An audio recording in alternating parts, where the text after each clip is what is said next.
A week ago or so, ETH 2.0 testnet, they deployed on testnet, and that was really successful. It was really funny with the uh with the with the YouTube live Was stream. Vitalik there? Yeah, it was a Vitalik, and I didn't like watch this stuff.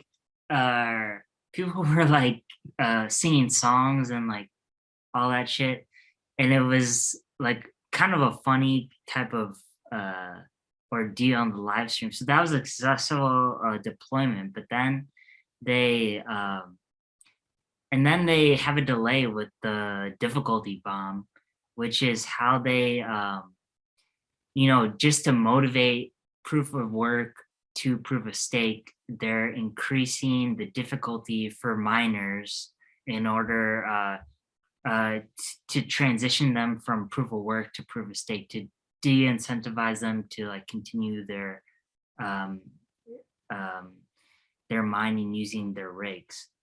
And so that there's a delay in that, and that kind of triggered a sell-off.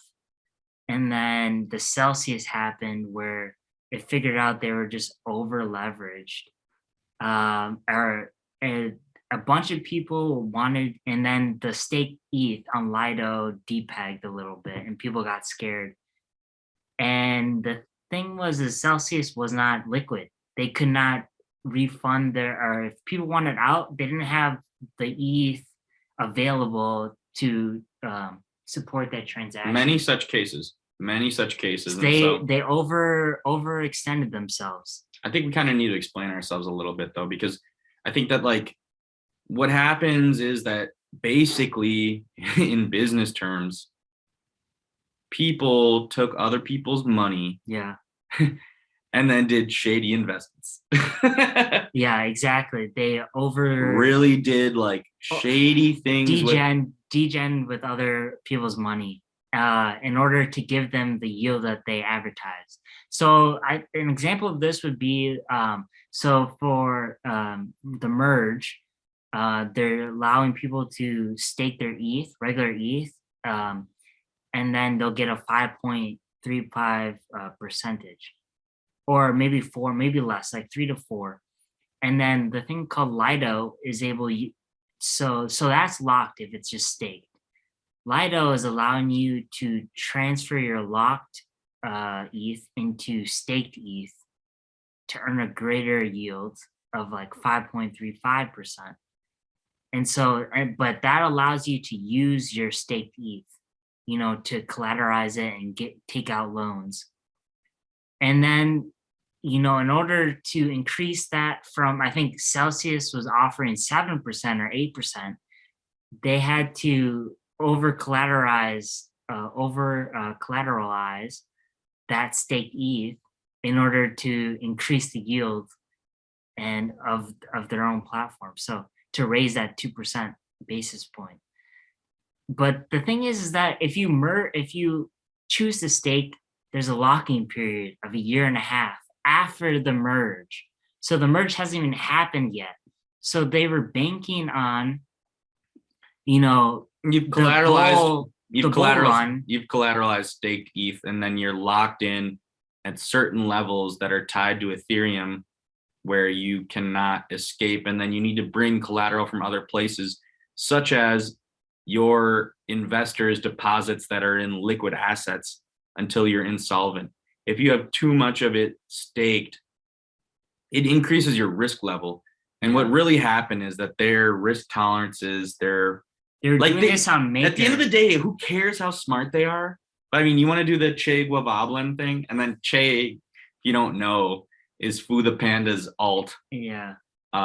Che the Guavablin. Well, it's better to have risen. No, you have it. Yeah, just because I think some of the stuff that we can tell people about, and I was talking to people in India about how there is a culture of Twitter and crypto Twitter, and Brian and I keep sending back and forth a lot of tweets that then it's kind of like there's a certain, and then it's strange because we touch on NFT Twitter as well. It's a very different algorithm for different people, but we're somewhat on the same wavelength of if you follow Fu the Panda, if you follow Suzu or Kobe, if you follow the famous crypto Twitter influencers, if you see what we got to talk about what Loomdart did. Yeah. Yeah, if you're watching, yeah, Hisaka, Crypto Kaleo, Crypto Dog, like certain people that are just very famous, and then they're going to be referencing things because they're going to be on Twitter every day. And then you can start to put the pieces together because there's a lot of rumors about 3 Arrows Capital, Celsius pausing withdrawals. This is a run on banks, and like apparently there are run on banks happening in China as well. There's also like, I guess, like a lot of money tied up into it could be like a virus or a contagion where a lot of things are defaulting. There's a lot of central banks. We didn't talk about this in the macro segment. The Central Bank of Japan is having very serious problems. And so on the macro scale, like certain places hurt. Luna hit Korea really hard. And Do Kwon might be going to jail. Well, and some of the stuff that's come out, for his head, like he's getting. I think he got arrested or he got served something by the South Korea government, and yeah. So this Celsius thing is triggered too because they loaned a lot of BTC on Maker, and so their liquidation. Some people are Celsius. So about their liquidations. No. So people were tracking their wallets. So people knew that they were so they were illiquid on their ETH. So they wanted to like track their wallets to see if they're actually insolvent or if it's rumors. And so like people like Larry Cernak tracked all their wallets, and they're not totally insolvent. They have $12 billion dollars worth of funds that they control for like 1.2 million customers, me included. I was a customer of Celsius. I used to be. I took it out. Yeah, I had 300. But I was pretty happy, and it was like everywhere else. And now you go through this stuff and you start to get suspicious. It was the best one of all of them. Safe. You can do some on Coinbase or Gemini, but it was like always a couple percentage points better. Yeah, it was like it was determined to be the safe because the other people were offering like 13%, and then Celsius was the safer option, only offering 8%. So 8% is better than the zero you're earning in your bank account. And so that was their advertising, and they raised a lot of money. Like they in their series whatever funding, they raised like close to $1 billion, $864 million. And so and then they also had a pension fund from the Canadian apparently like 20% of a major Canadian pension fund or whatever. It was like government employees, and like that could have included like so 400 of that was of that pension fund. And so they were considered legitimate, and like everyone was pretty fooled. Like they're registered with NASDAQ, whatever, SEC. When you register, you have to KYC yourself. I provided my social security number, and then so you have to. So they were like considered safe, but in the background, it realized like they're just being degens with other people's money, like a glorified hedge fund. And they were building stuff too. It's very similar to like a Coinbase, where it's like you can swap. They're gaining all these features. It wasn't just a treasury asset management or, somewhere to place your funds, but they were gaining functions like transferring functions, swapping functions. And like they actually like had to like eliminate their yield unless you're making. We talked about this on our podcast where it's like, unless you make 500,000, you can earn yield on your coins now. And so, I mean, they've apparently lowered the level for invested creditor. But status. that was before, right? That's what when we talked about. So you had to be an accredited investor. Well, it was all getting kind of shady when that stuff was happening, and yeah, we kind of called it because we were talking about how it was shady. Like same thing with Luna, like, and it's just from Twitter. It wasn't even us. It's just like oh, it's not even me sniffing this out. I There's think just certain people calling into question I stuff. gotta give props to Pentoshi though. Like he Yeah. was the really one who was like I mean, sometimes it feels like when you're on Twitter and you're not getting engagement is that you're just screaming into like an empty room. But some Where it's people like he listen. was actually like very passionate and serious about it.